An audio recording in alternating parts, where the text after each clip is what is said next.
I think with that, we could probably get started. I just want to thank everyone for joining us. Before we get started, though, I wanted to ask everyone to remain on mute throughout the meeting. Unless you have a specific question, you can unmute and just ask that. Certainly we want this to be interactive.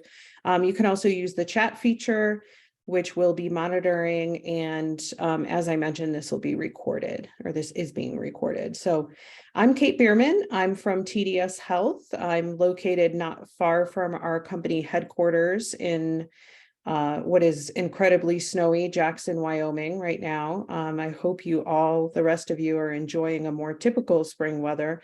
So TDS Health has partnered with Ditki, and we're really excited about this partnership.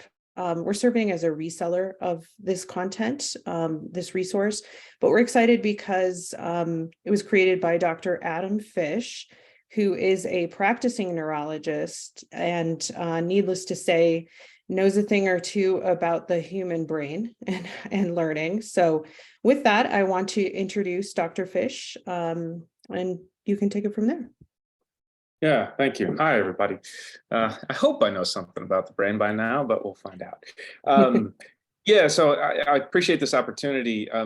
You know, we are Ditki Medical and Biological Sciences. We started as Draw It to Know It because the basis of what we did was this classic whiteboard teaching methodology. But since that time, we've grown into a robust, comprehensive resource that hits all the marks for students of all levels, students, trainees, clinicians.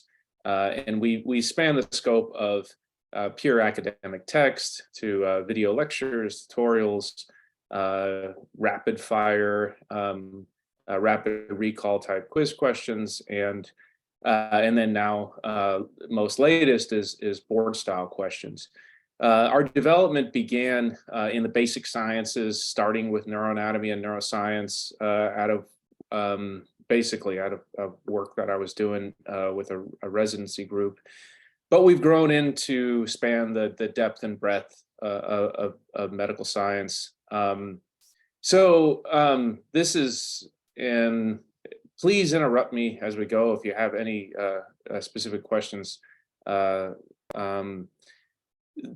You should be seeing the homepage of the website here. And I'm just going to go ahead and log in, and I will jump to, well, because I'm neuro, I always have to jump to neuroanatomy because it's just my land. But all of the courses are set up in this same vein. So what you see when you navigate to any one of the course pages, and first I'll just kind of highlight the fact that this is part of the, currently I'm subscribing to our all access pass, which means that I have access to the courses at all different levels, from high school all the way to USMLE Step 3, and even in the neurology residency programs. We're going to be including things in internal medicine and OBGYN, as well as some other residencies here over the course of the year. But for right now, the only sort of residency dedicated program we have is neurology. That being said, all of the tutorials and courses are actually applicable to the different residency programs, and we have a dedicated Step 3 course for them. So this is the depth and breadth of medical science. And as mentioned, I'll jump into neuroanatomy because that's where I feel the most at home. So our layout is a standard academic text. And in fact, when we develop our materials, we try to find a core or several core texts that are being used throughout universities, so that the students can use our site in conjunction with their core reference. So we list out here, for instance, key sources. Neuroanatomy is a little funny because there isn't sort of a gold standard for neuroanatomy text, but Haynes is a commonly used one. And so if you navigate through the site, you'll see, like, for instance, biochemistry, our core text is Stryer. For physiology, Merib and Costanzo. That way, the students aren't surprised at the content that they are working through. And along with that, the organization of the site, we try to marry with, as much as there's a standardization of subject organization, we try to marry that along so that they can work with our site as they work through their course. Before we jump into the tutorials themselves, I wanted to kind of point out, because it often gets missed, these atlases and directories. So this is, one of the reasons that we got away from the draw it to know it idea, is that we really include all of these reference materials that are beyond just the active learning exercises. So, for instance, this is abdominal CT atlas. I use it when I'm teaching residents on rounds to help with anatomical localization in CT guidance. In addition, there's this MRI brain atlas. Now, this is a highly detailed atlas in 3-up view using T2 MRI sequencing. But for instance, if you're interested in the body of the caudate, you can see it in axial, coronal, and sagittal view here. And there's a lot of different options. So you can isolate the term, or you can have multiple terms. It has these rollover pins. And this was developed over the course of a couple of years in conjunction with neuroradiology team. Another really robust directory is this muscle nerve directory. This is applicable to students in physiology, pathology, as well as students at clinical medicine, because what it offers is one of the hardest aspects of clinical medicine is the neurological exam, and one of the key components of that is the neuromuscle portion of it. So understanding what each muscle is doing, its action, and then its innervation pattern is fundamental to localization. So one of the subspecialties that I work in is neuromuscle EMG, and EMG is sort of the quintessential localization of the peripheral nervous system. And it's been really beneficial for students in rehab, the rehab subspecialties, physical therapy, occupational therapy, and the kinesiology programs, to have all of this information interrelated in this way, because it really is a complex web of innervation patterns. And then something else that we're sort of building out over time are these physical exam findings. So some of them are just simple descriptive terms, how to evaluate for anisocoria, for instance. And then there's all of these links that you can kind of work throughout the site that get into the depth and breadth of the material and sort of lead you along where any sort of path that you want to go to. And this kind of material is embedded into the academic notes in the tutorials as well. So I'm going to jump back to neuroanatomy here. So that those atlases and directories, like I said, are sort of often not appreciated right out of the gate. I'll jump to neuroembryology. I really love embryology because I hated it in medical school, but once I learned anatomy really well, I found that embryology sort of told me where all my anatomical friends came from. So I have a certain fondness for it now, especially because it was a real challenge at first. So the first thing you'll notice here is this overview. So we started doing these introductory videos, and these are a step through of, and I'll mute myself here. I selected to take all of the different illustrations, what we call the final illustrations, and highlight the key points for the students. So before they ever jump into the tutorials, it's nice to have this overview, this primer, and I'm sort of making the same gestures I'm making as I talk to you now. This key primer so that they know what points should stand out. And I think the more times they hear the information, the more and the different ways that they hear it is better for this multimodal type of learning. So this has been really popular with the students because in 7 minutes they get a nice introduction, a nice breakdown of the key information that they're supposed to get out of the various tutorials. So then we dive into the meat of what Ditki is all about, and that are these active learning whiteboard tutorials.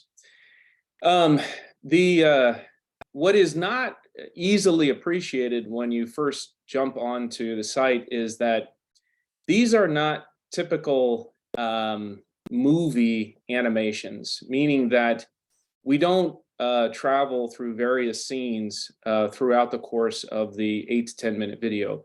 We stay on a static whiteboard. And the significance of that really can't be overstated, because what this allows is it allows for the student to learn information in layers. So the first layer that we present in the first minute or two of the video are the fundamentals. So what is the fundamental conceptual framework for this topic? So rather than jumping from topic to topic and exploring the breadth and depth of each topic within a subject, we lay out the essential groundwork. And then what we're doing throughout the course of the tutorial is we're layering different levels of information onto it. And that means that in the course of an 8 to 10 minute tutorial, the initial conceptual framework, the essential material, is placed onto the screen, and it's held on the screen throughout the learning experience. So if at minute 6, your mind is starting to drift and lose focus, you're still able to visually inspect that early material, that core material. So what we've been able to do is thread this needle of providing both a holistic synthesis of the material without sacrificing the complexities, the complexities of its details. So oftentimes the learning experience ends up being one where a student takes out the core book, they're trying to study from it, it becomes overwhelming, they're losing sight of the forest through the trees. So then they pick up an abridged version that's trying to dumb things down and simplify it, but is doing it at the expense of the important complexities. And you can't really gain a sense of mastery if you're looking at the abridged version, and you can't afford to get overwhelmed by the complete version. And so students are constantly in this uphill battle, this duality of, do I want it simple or do I want it advanced, and I might not make it over the hill of ever understanding it. So I like to think about in visuals, because that's my nature, there's a learning pyramid that a lot of us naturally understand, where at the base of the pyramid is this sort of uphill challenge, this uphill battle of trying to comprehend, understand something. And it's the most frustrating part. So we try to present the information so that you can understand it in real time and immediately reach the apex of the learning pyramid, where what you're focusing on is repetition of the material. So you're passing through the material, you're repeating an action, and every time you're learning more and more layers about it. So along the side here, we have this academic bulleted text. We have links to additional material. So when you're learning neuroembryology in the first or second year of med school, you're already also learning about key clinical phenomenon. These are tested on USMLE1, but they are obviously core to a clinical rotation in the third year. And we embed it with all of this clinical imagery, in part so that students can start to learn these things and carry the basic science over to the clinical science immediately, and also in part because we found that it really helps engagement. If students can appreciate that what I'm learning in this sort of abstract, illustrative way deeply connects with what I'm going to see in clinical practice, they're automatically much more engaged. I don't want to spend much time getting into the details of the active learning component of this. The videos play out, and so a lot of the way a lot of the students will watch this time being short, of course, is they'll put it in kind of hyper speed, because I tend to talk pretty deliberately and slowly, so that people know what I'm talking about. And then they'll watch through the video, and it's captioned. I should mention, I'm going to silence myself here. We are fully, we have gone through the ADA. I realize there's no standard certification, but we're thoroughly ADA vetted, and we're fully compliant with ADA regulations. So students will tend to watch the videos. Whether or not they're actually drawing along with them is incidental. It's not necessary. Just by passing the information through their minds in this progression, they're learning a progression of the information that they can then repeat for themselves and rehearse for themselves. But we did really go very deep into the active learning capabilities because we wanted to explore just how far we could go. So we teamed up with Sketch.io. They are top flight when it comes to drawing technology and education. And we customized an approach that would allow us to take this classic whiteboard approach and apply it to this digital evolution.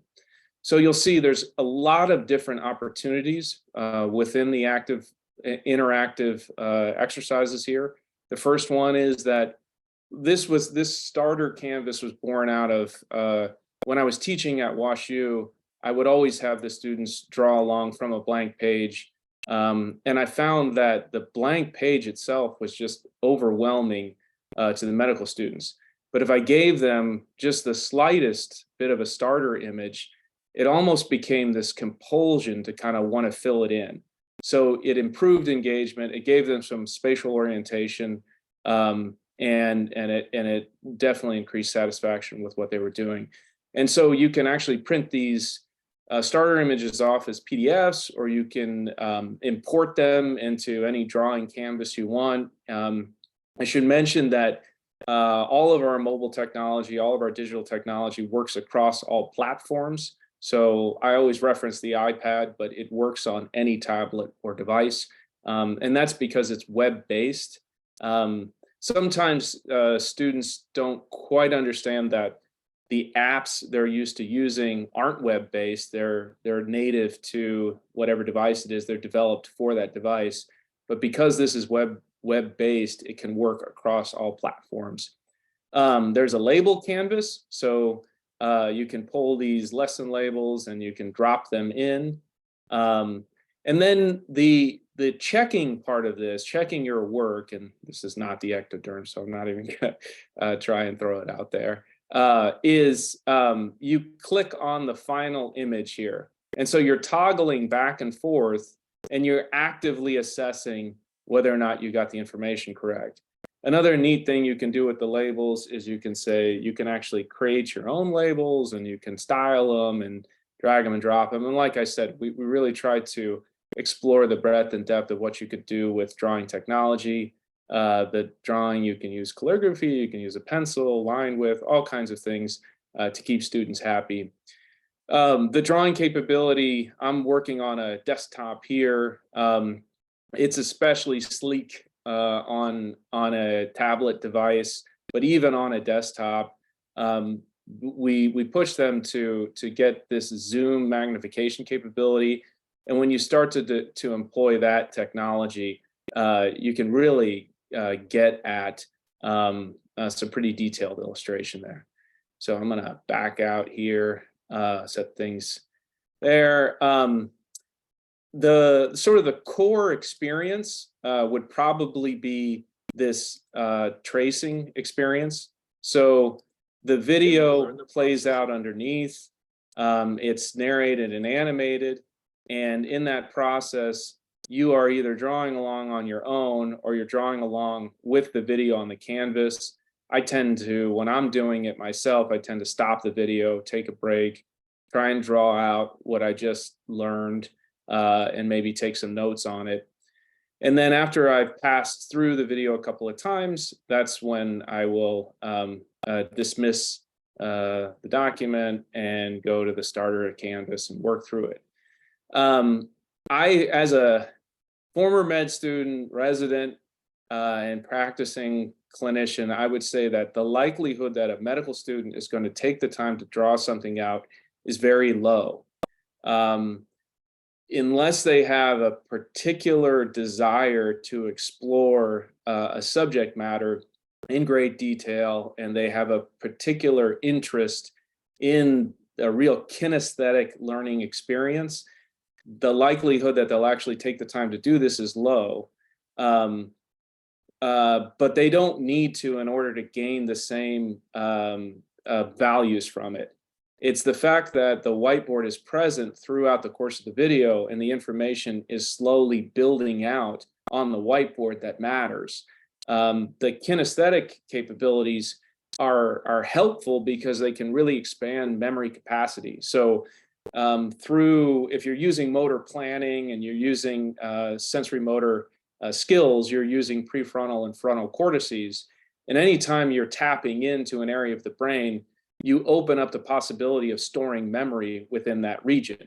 So you, by nature of the fact that it's a static whiteboard, you are using parieto-occipital visual spatial location cortices. So you're placing information in various spots on the board, and essentially it's a memory hack. It's the Einstein walking on the moon, if you're familiar with that.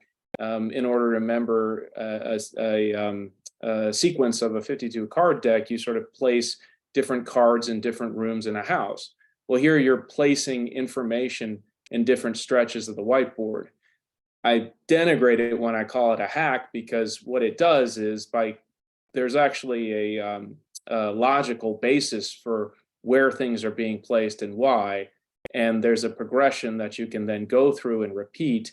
And by walking through that progression, you solidify this memory scaffolding, this conceptual framework for the material. So I highlight all of this about the whiteboard because it really is unlike other things that are available. And it takes a certain creation process to make it possible to make this actually happen. So there are the tutorials, and then, as I mentioned, not everybody wants to draw, but if you did, there are certain components that are really important to be able to draw out. Like this is a really strong USMLE highlight. If you know nothing else about neuroembryology, this is certainly something that you would want to be able to scribble out. And so we created these highlight sections, which are shorter snippets of the tutorials, and we gave more landscape to be able to draw along the side here, in addition to tracing over. So we wanted to kind of bring up the things that you would actually do essentially at the bedside. That's kind of how I think about them. And then there are the board review questions. These are done in a sort of a standard board style. And I'm going to jump into the USMLE questions because they've immediately become incredibly popular. So I'll go to the extreme of the clinical approach. Our step 3 questions. So we have taken the step 3 exam. In step 3, they break it down into not only the different subject matters, but also the different locations. So this is immunology, inpatient medicine, and you have your standard clinical vignette. I'm not even going to read it, so I won't saddle myself with knowing whether it's right or not. And then we have the detailed explanations, and essentially we're following the UWorld style that students are familiar with. One of the neat aspects of this, however, is that we're able to interrelate the question with the actual illustrations from the website. So what you see in this in the answer explanation will actually take you to different components from the site itself. So that interrelatedness is also struck a chord with students. To that end, I'm going to talk about one more thing, and then I'm going to hand it over to Amy to talk about administrative features such as study plans and analytics. But I just want to take a moment to show about the different step courses. So I'll use step 3 as an example. This is laid out. We follow the Kaplan lecture notes and first aid, and they have kind of different approaches to the material. But we found that those are the two most highly used, and then we use the UWorld question banks to ensure that we are covering the topics that students need the most for the test. So I'm going to ask for maybe Kate's help with handing things over to Amy so she can talk about study plans and analytics. Amy, can you just go ahead and share screen? You should, as co-host, not have to ask for permission. So just at the bottom, the green icon, share screen. Oh, you're muted. It says I can't start the screen share while the other participant is sharing. So can someone else stop sharing maybe and then?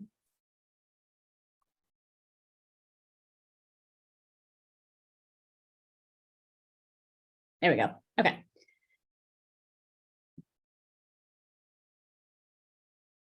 I'm wondering if we can pause for a moment and just see if there are any questions that we want before we go into this next section.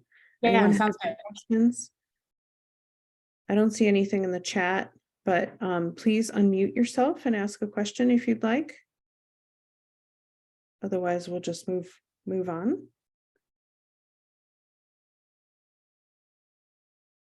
Okay, sounds like we're good to go, Amy. Okay, thanks.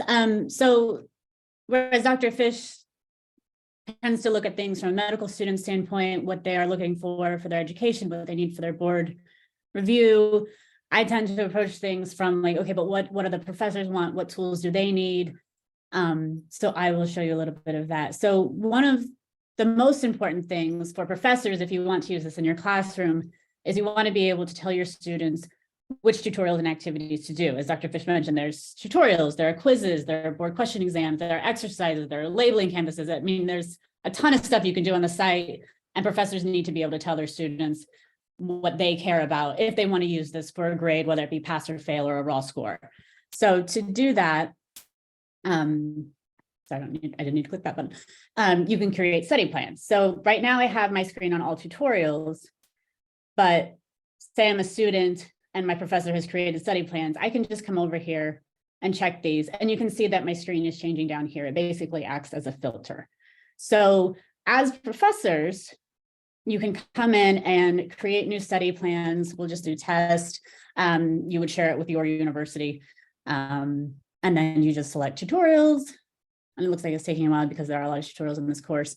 And then the process is pretty easy. You're just deselecting and selecting which tutorials you want, and then sharing them either with your university or with your group, which is typically your core course, which I would help you set up. So don't worry about that.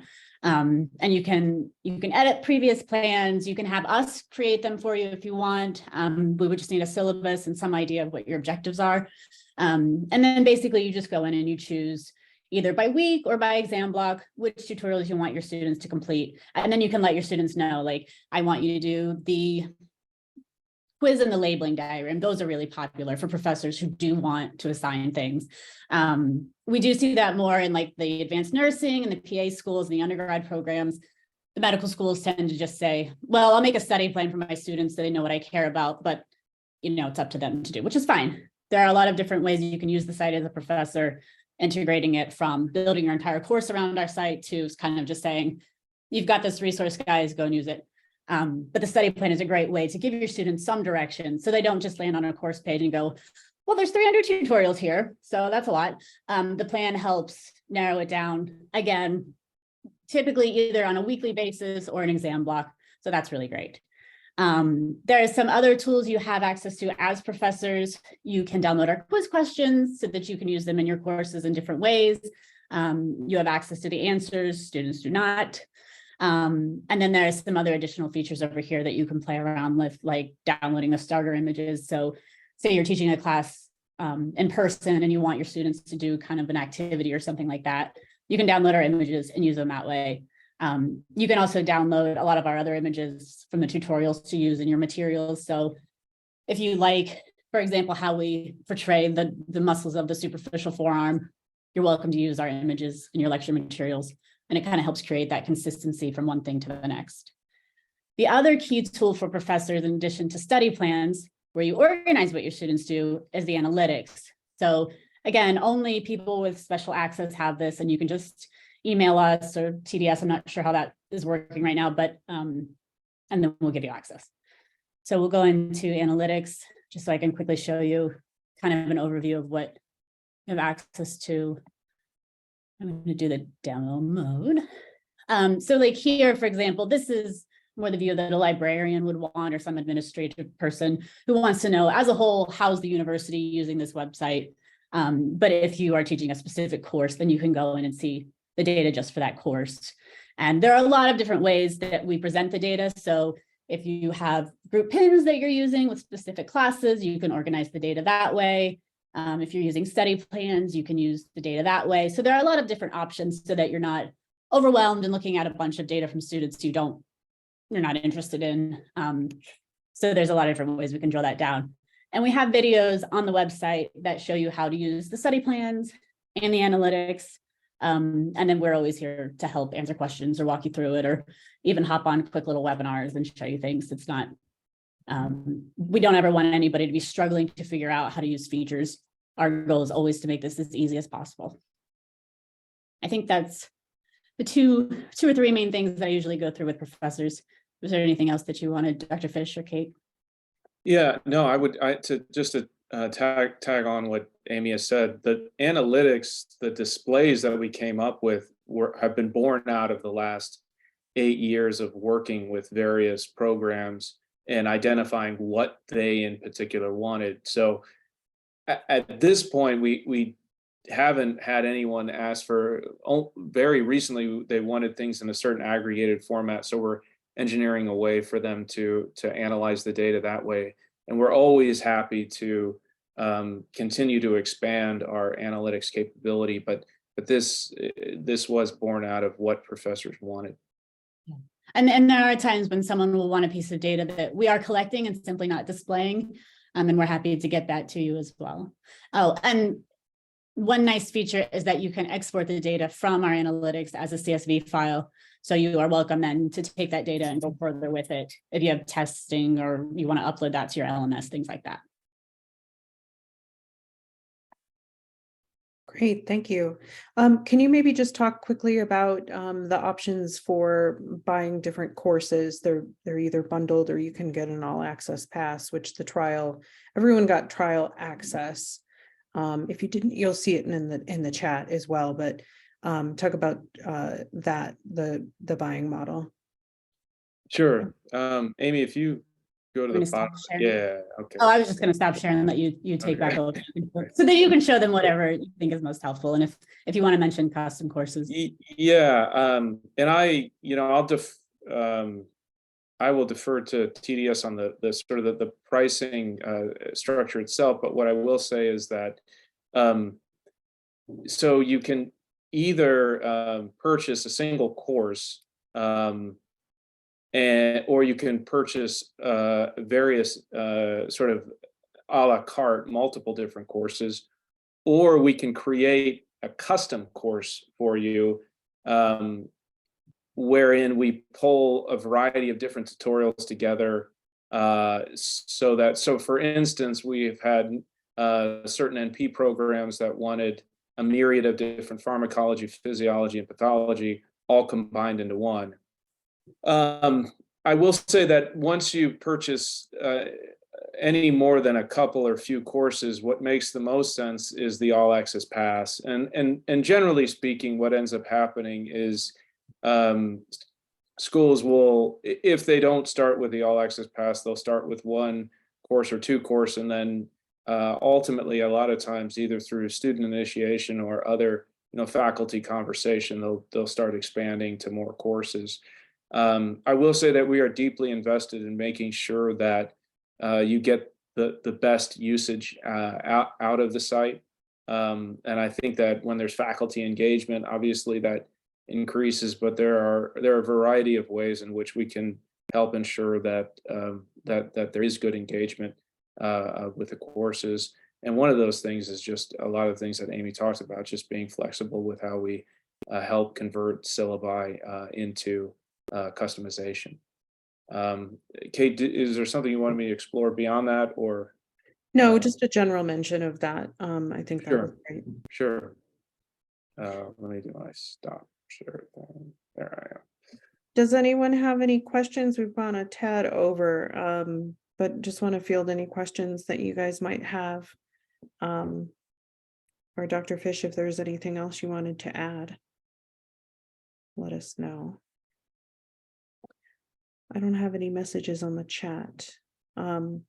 But certainly you can follow up with your rep if you do have one, or if you don't, you can reach out to me. I've emailed everyone with that trial access, and we can certainly provide a recording or do custom follow-up presentation for faculty or groups of people at your institution. We're happy to do that as well. So keep in touch, and thanks for joining us today.